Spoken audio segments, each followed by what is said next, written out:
Hi, പുതിയൊരു വീഡിയോയിലേക്ക് സ്വാഗതം. ഈ വീഡിയോ ഹൈറിച്ചിനെ കുറിച്ച് തന്നെയാണ്. ഹൈറിച്ചിനെ സംബന്ധിച്ചിടത്തോളം 3 ടീമുകളാണ് ഇപ്പോൾ ഉള്ളത്.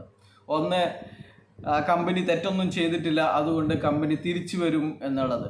അപ്പോൾ അതിന് പണ്ട് ഇവർ തെറ്റൊക്കെ ചെയ്തിട്ടുണ്ട്. അവൻ്റെ ആദ്യത്തെ മുഖത്തടി ഞാൻ അടിക്കൂ എന്ന് പറയുന്ന ആളാണ് ഇപ്പോൾ ആ കേസ് നടത്തിക്കൊണ്ടിരിക്കുന്നത്. അപ്പോൾ എന്താണ് എന്തു മറിമായമാണ് ഇതിനിടയ്ക്ക് സംഭവിച്ചത് എന്ന് ഇവരുടെ കൂടെ നിന്നവർക്ക് പോലും മനസ്സിലാകുന്നില്ല. എങ്ങനെയാണ് ഇദ്ദേഹത്തിന് ഇങ്ങനെ അടിമയായി മാറാൻ സാധിച്ചത് എന്ന്. അപ്പോൾ അദ്ദേഹം പറയുന്നത് ആദ്യത്തെ അടി അടിക്കാൻ വേണ്ടിയിട്ടാണ് ഞാൻ ഈ ഗ്രൂപ്പൊക്കെ ഉണ്ടാക്കിയത് എന്നാണ് പറഞ്ഞിരുന്നത്. ഇപ്പോൾ പറയുന്നില്ല, മോശം വാക്കാണ് പറയേണ്ടത്, അത് പറയുന്നില്ല. രണ്ടാമത്തെ ആൾക്കാർ എന്ന് പറയുന്നത് സൊസൈറ്റിക്കാരാണ്. സൊസൈറ്റിക്കാരെ എല്ലാവർക്കും അറിയാം. സൊസൈറ്റിക്കാരെന്ന് പറയുന്നത് കോടികൾ ഉണ്ടാക്കിയ അവന്മാരാണ്. അല്ലെങ്കിൽ ഇത് തിരിച്ചു വന്നിട്ട് നമുക്ക് അവനേക്കാൾ വലിയ കോടികൾ ഉണ്ടാക്കണം എന്ന് വിചാരിക്കുന്ന ആൾക്കാരാണ് രണ്ടാമത്തെ ആൾക്കാർ, സൊസൈറ്റിക്കാർ. കോടികൾ ഉണ്ടാക്കിയ, നന്നായി പറ്റിക്കാൻ അറിയുന്ന ആൾക്കാർ. അപ്പോൾ അവർക്ക് കോടികൾ ഉണ്ടായിട്ടുണ്ടെങ്കിൽ അത് അവരുടെ അധ്വാനത്തിൻ്റെ ഫലമാണെന്നും നിങ്ങൾക്കും കോടികൾ ഉണ്ടാക്കാനുള്ള അവസരം ഇനിയും വരുമെന്നും വിചാരിച്ച് നിൽക്കുന്നവരാണ് കോടികൾ പ്രതീക്ഷിച്ചുകൊണ്ട് സൊസൈറ്റിയിൽ അംഗത്വം എടുക്കാൻ വേണ്ടി കാത്തിരിക്കുന്നവർ. മൂന്നാമത്തെ ആൾക്കാർ എന്ന് പറയുന്നത് ഇത് ഇനി ഒരിക്കലും തിരിച്ചു വരില്ല എന്ന് മനസ്സിലാക്കി മാറി നിൽക്കുന്ന ഒരു പറ്റം ആൾക്കാരുണ്ട്.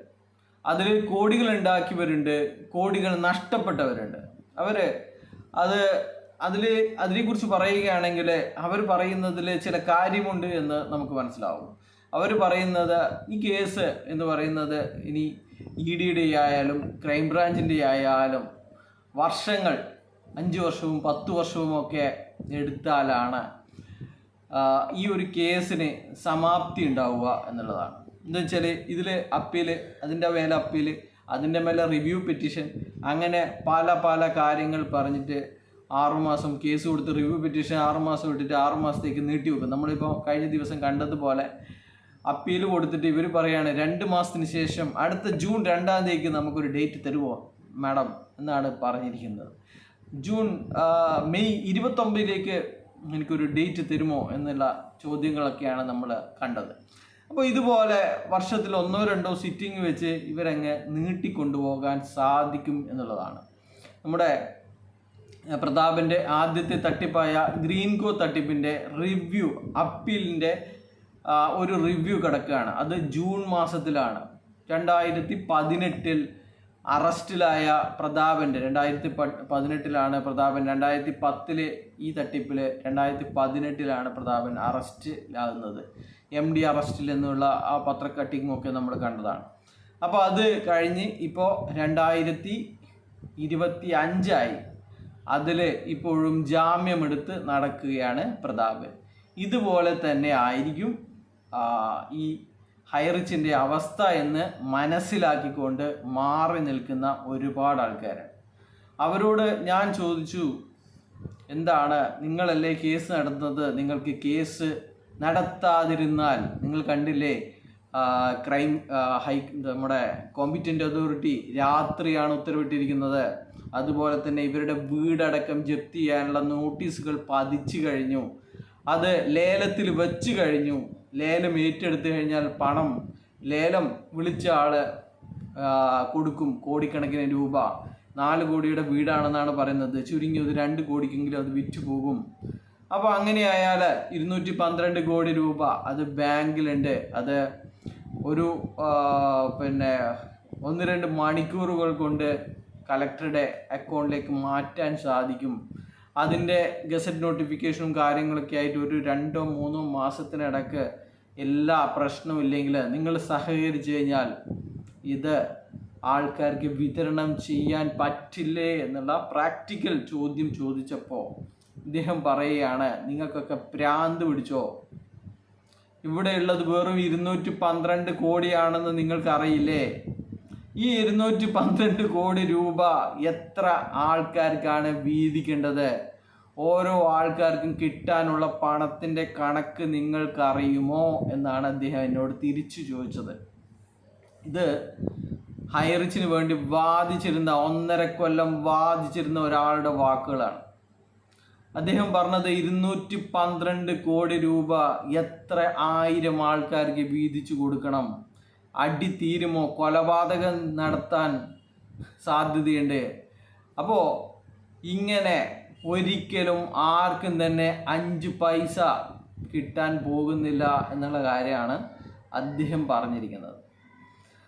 ഇതിനോട് ചേർത്ത് വായിക്കേണ്ട ഒരു കാര്യമാണ്, ഹൈറിച്ച് ഇപ്പോൾ തെറ്റ് സമ്മതിച്ചുകൊണ്ട് നമ്മൾ തെറ്റ് സമ്മതിച്ചിട്ടുണ്ട്, നമ്മൾ ബഡ്സ് പെടുന്നതാണ് എന്ന് പറഞ്ഞതുകൊണ്ട് നമ്മുടെ ആസ്തികൾ നമ്മൾ കൊടുക്കാനുള്ള ആൾക്കാരുടെ കണക്ക് ഒക്കെ കണ്ടെത്തണമെന്ന് പറഞ്ഞ് ഒരു ആപ്ലിക്കേഷൻ ഹൈക്കോടതിയിൽ കൊടുത്തിരിക്കുകയാണ്. നമ്മൾക്ക് ആർക്കൊക്കെ പണം കൊടുക്കാനുണ്ട് എന്നുള്ള കണക്കുകൾ, നമ്മുടെ ആസ്തികൾ എത്രയാണ്, അതിൻ്റെ മൂല്യം എത്രയാണ് എന്നൊക്കെയുള്ളതിൻ്റെ കണക്കുകൾ കണക്കാക്കണം. ഒരു സ്വതന്ത്ര ഏജൻസിയെ കൊണ്ട് കണക്കാക്കണം എന്നൊക്കെ പറഞ്ഞിട്ട് കൊടുത്തിരിക്കുകയാണ്. അപ്പോൾ ഇത് അംഗീകരിച്ചാലും ഇല്ലെങ്കിലും വർഷങ്ങൾ നീളുന്ന ഒരു പ്രക്രിയയിലേക്കാണ് ഈ കാര്യങ്ങൾ പോകുന്നത് എന്ന് അദ്ദേഹത്തിന് നല്ല ബോധ്യമുണ്ട്.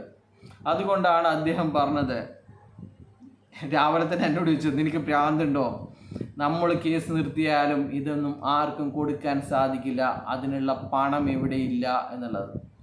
അങ്ങനെയാണെങ്കിൽ ഈ ആയിരക്കണക്കിന് ലീഡർമാരുടെ പ്രോപ്പർട്ടികൾ അറ്റാച്ച് ചെയ്യേണ്ടി വരും.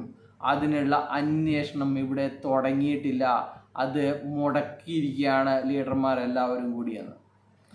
അപ്പോൾ നിങ്ങളോട് പറയാനുള്ളത് ഇതാണ്, 3 വിഭാഗം ആൾക്കാരാണ് ഇവിടെയുള്ളത്. ഇത് ഒന്നാമത്, ബഹുഭൂരിപക്ഷം ആൾക്കാരും കേസ് കൊടുക്കാത്തതിൻ്റെ കാരണം എന്ന് പറയുന്നത് ഇതാണ്. അവർക്ക് ബോധ്യമുണ്ട് ഈ 212 കോടി രൂപ ഒന്നിനും തികയില്ല എന്ന്.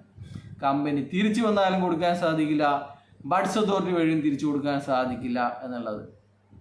അപ്പോൾ അതുകൊണ്ടാണ് എത്രയും പെട്ടെന്ന് FIR ഇട്ട് അവർക്ക് മാത്രം പണം കിട്ടണമെന്ന് പറഞ്ഞിട്ടുള്ള മൂവ്മെൻറ്റുകളുടെ പ്രാധാന്യം അതാണ്. FIR ഇട്ടവർക്ക് മാത്രമേ 212 കോടി രൂപ അർഹതയുണ്ടാവുള്ളൂ എന്ന് എല്ലാ ഉദ്യോഗസ്ഥന്മാരും പറഞ്ഞിരിക്കുകയാണ്. അപ്പോൾ നിങ്ങൾ ഇന്ന് പുതുതായിട്ട് മനസ്സിലാക്കിയത്, പുതിയൊരു ഡേറ്റ് വന്നിരിക്കുന്നുണ്ട്, 2 മാസത്തിന് ശേഷം എല്ലാം ശരിയാവും എന്നുള്ളത്.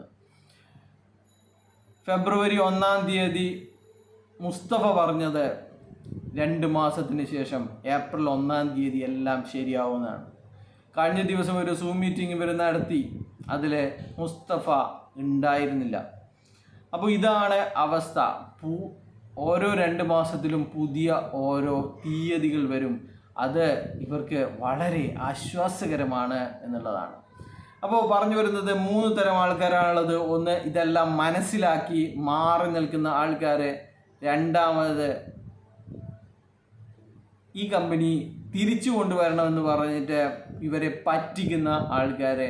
മൂന്നാമത്, ഇത് തിരിച്ചു വരില്ല എന്ന്, തിരിച്ചു വരാനും പോകുന്നില്ല, ആർക്കും പൈസയും കിട്ടാനും പോകുന്നില്ല എന്ന് പറഞ്ഞ് മാറി നിൽക്കുന്ന വലിയ വലിയ ലീഡർമാർ.